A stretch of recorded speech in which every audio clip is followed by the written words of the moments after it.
Okay, as previously noted, my computer is still not fixed, and as a result, you get to look at my screen.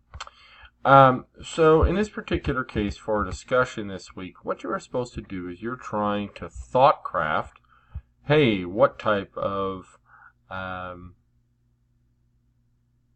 of reports a flower shop might need. Now, the thing about it is you're not a flower shop owner. You don't know about a flower shop. So what I want you to do is I want you to focus and concentrate on if you were just a normal business owner.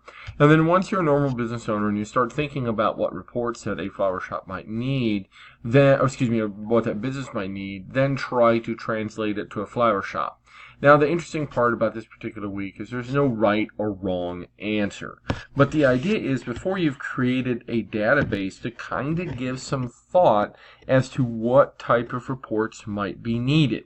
Because what happens a lot of times is when you create the database, you get everything down at your other end, and everything's just all hunky-dory, and then someone comes along and asks for something that you didn't even remotely think of to begin with, and suddenly you have to recreate it. If you get the end users involved and on board beforehand, and you start to kind of thought craft or think about what type of reports does this thing need? What do I have to put in it? What's going on with it? What's going to happen is you're going to get an end product that's a lot more representational of what you can do with it.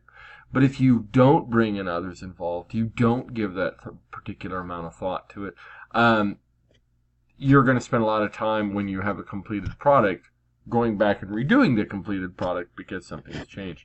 So just as you go through this week, about the discussion, make sure to focus in on, okay, what reports would a business need? And then how would I put a spin on that to make it more useful to a flower shop?